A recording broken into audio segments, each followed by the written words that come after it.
My name is Bill Turner, and for the better part of 20 years, the low rumble of a Cummins diesel has been the soundtrack to my life.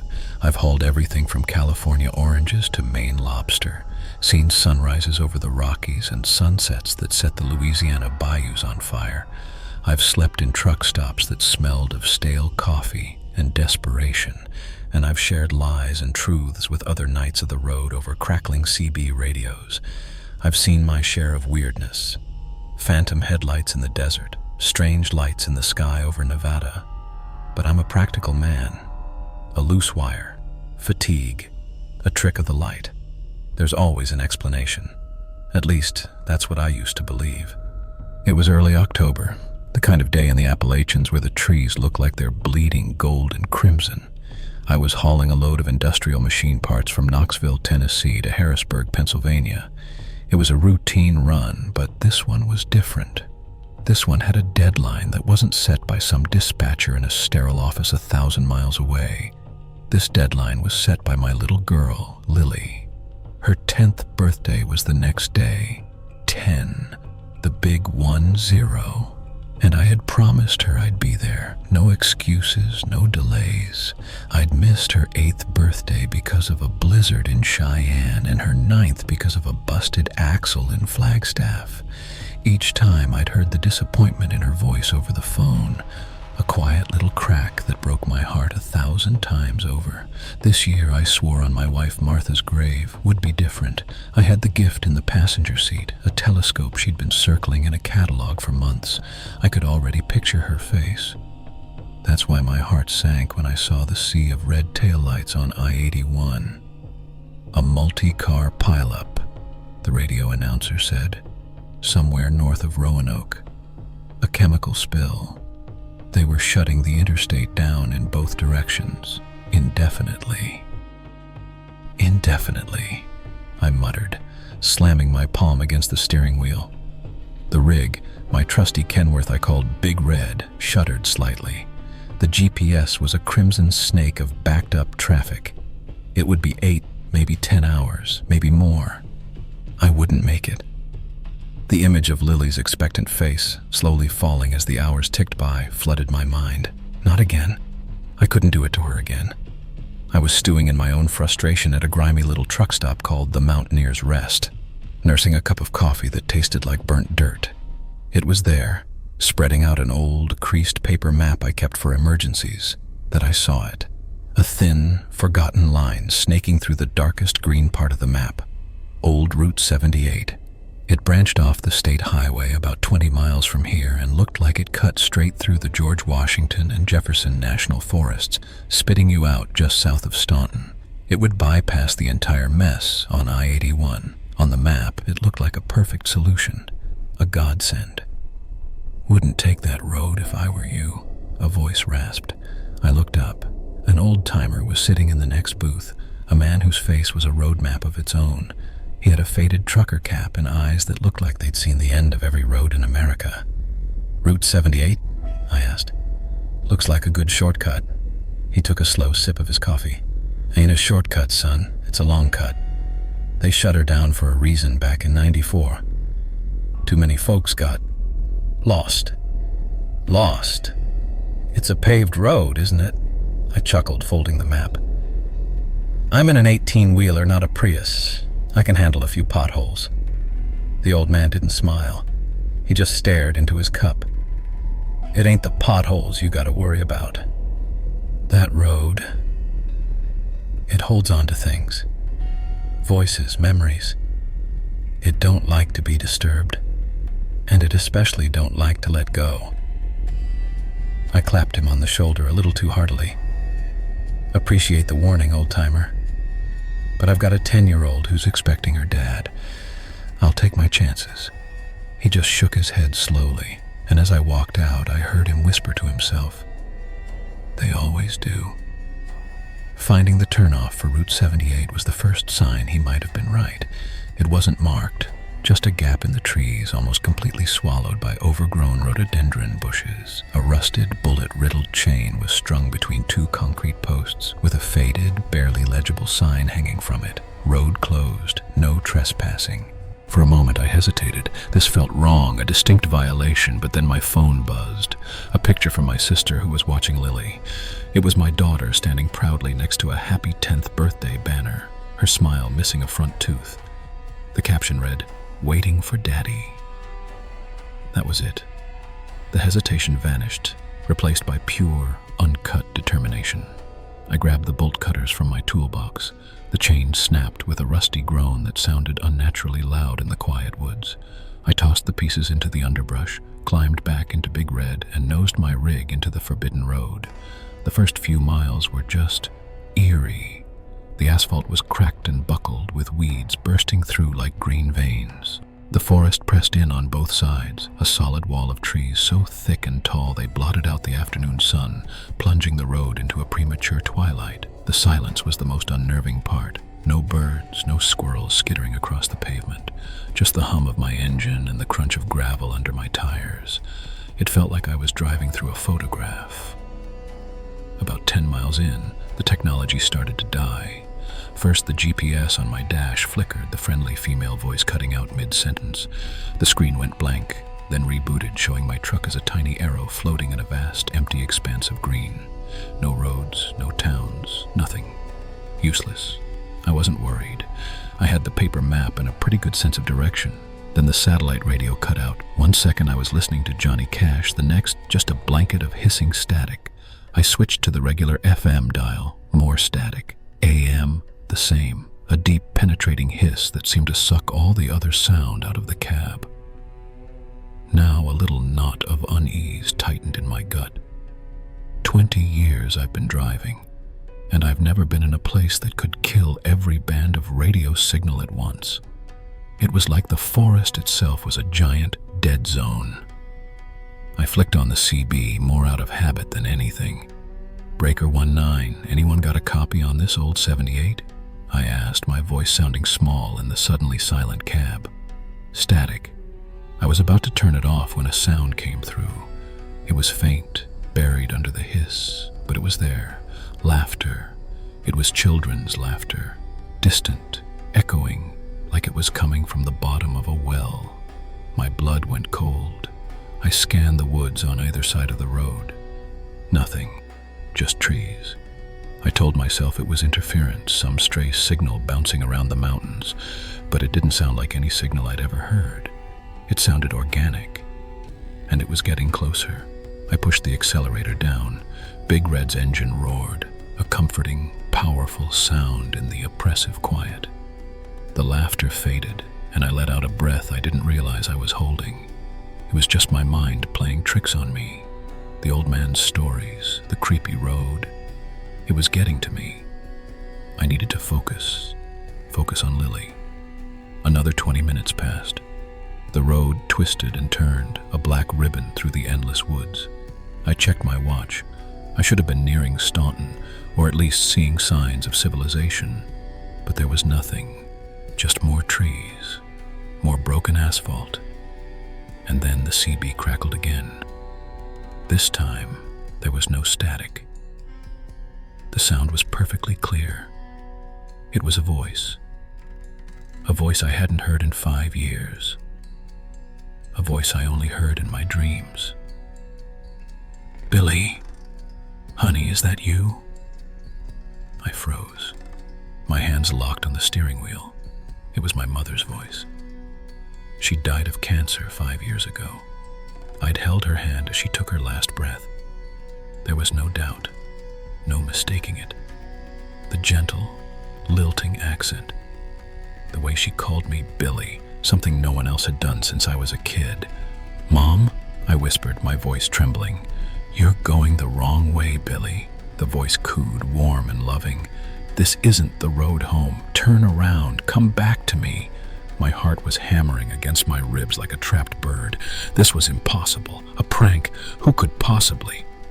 How could they know? I grabbed the handset, my knuckles white. "Who is this? This isn't funny." There was a pause and then a soft, sad sigh that I remembered so well.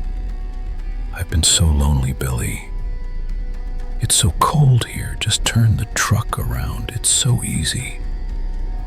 My rational mind was screaming.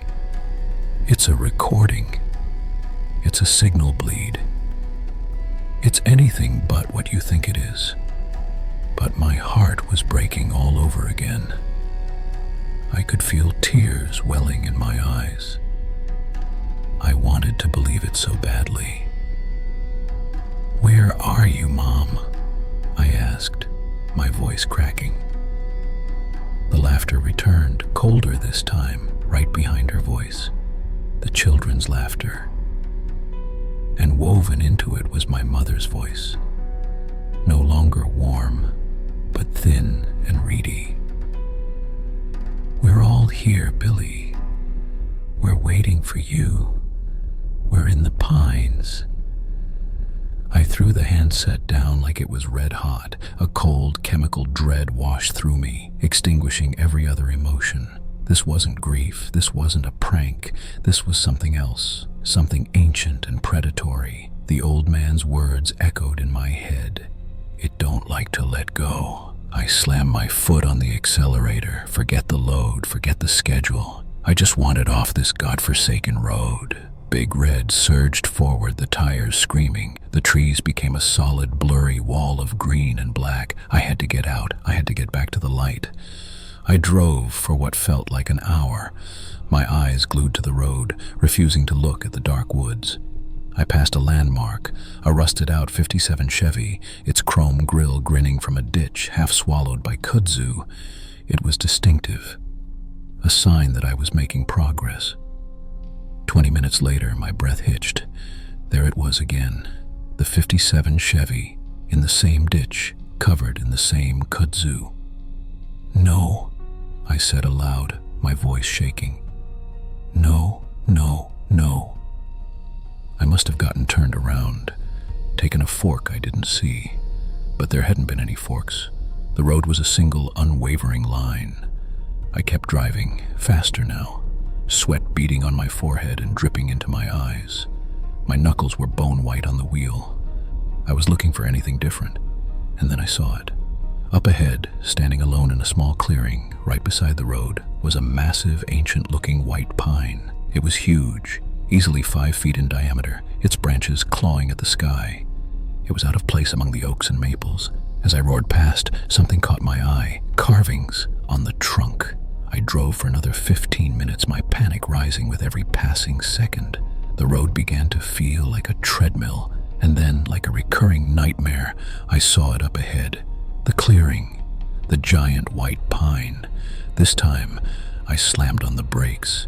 The air brakes hissed, and Big Red skidded to a halt, the trailer jackknifing slightly. The sudden silence was deafening.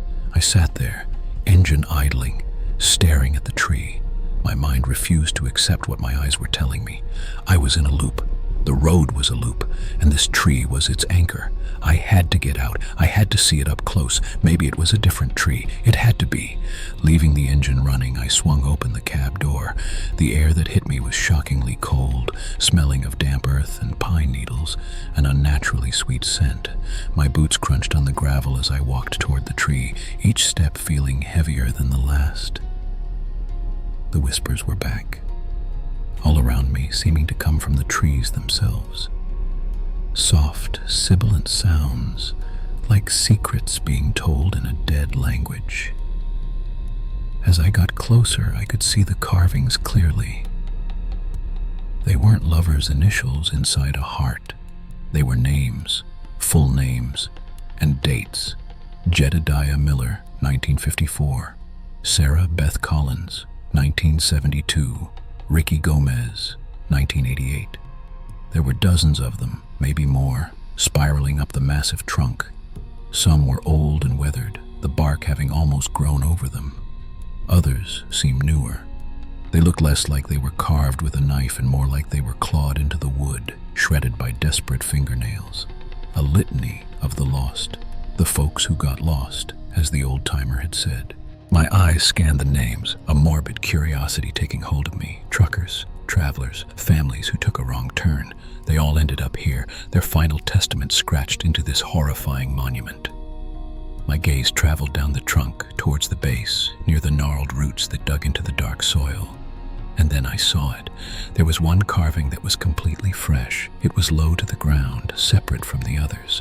The wood inside the letters was pale and wet, and a thick, sticky, amber-colored sap was oozing out, glittering in the dim light. It smelled cloyingly sweet, like pine, but also like something else, something metallic. I knelt, my knees cracking, my breath caught in my throat. I didn't need to read the name. I already knew what it would say, but my eyes read it anyway. Bill Turner, today's date. A scream tried to tear its way out of my throat, but it died as a strangled gasp. The sap. It wasn't just sap. It was thick and dark red in the center of the letters. It was blood, my blood. I touched my face, my neck. There was no wound. "Welcome, Billy," a chorus of voices whispered right behind me. I scrambled backwards, falling onto the gravel, crab walking away from the terrible tree. The woods were no longer still. Shapes were moving between the trunks. Tall, thin shadows that stretched and contorted in impossible ways. And among them, smaller figures darted about, children, their laughter no longer distant, but sharp and malicious, echoing all around me. From the deepest shadows I saw pairs of pale, glowing eyes blink open, all fixed on me. The voice of my mother spoke again, not from the CB this time, but from the trees, from the air itself. "I told you, honey, we were waiting. We're so hungry." I turned and ran. I scrambled for the sanctuary of my truck, my heart exploding in my chest. I clawed at the handle, swung the door open, and threw myself inside, slamming it shut. I fumbled for the gear stick, my hand shaking so violently I could barely grip it. The engine sputtered and died. "No, no, no, no, no," I screamed, turning the key again and again. The starter just clicked, a pathetic final sound. The lights on the dashboard flickered and went dark. Big Red was dead. My fortress, my home, my powerful beast was just a cold metal tomb.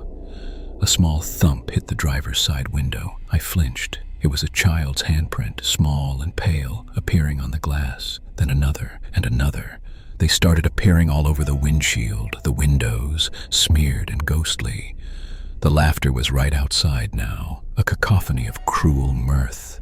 Something heavy scraped against the side of the trailer, a sound of claws on metal. The whispers were a roar, a whirlwind of voices all saying my name. Bill, Billy, Turner, Daddy. I'm writing this now on my phone, the last bit of battery draining away. The screen is the only light in the cab. The handprints cover every inch of glass. They're pressing against it now, the glass groaning, starting to crack. The sweet smell of pine is seeping in through the vents. They want in, or they want me to come out. The telescope I bought for Lily is on the seat next to me, its lens reflecting the pale, hungry faces I can now see pressed against the window. I don't know if this message will ever get out. My GPS is dead. The phone has no signal. I'm saving this as a text file. Maybe one day, someone else will ignore the warnings and find Big Red rusting in a ditch. Maybe they'll find this phone and know what happened to me. The door handle is rattling, violently. The metal is starting to bend. To my daughter, Lily. "I'm so sorry. Daddy tried to make it home. I really did. Don't ever let anyone tell you there aren't monsters in the woods. The windshield just shattered. They're coming in. Oh God, the pines. The pines are whispering.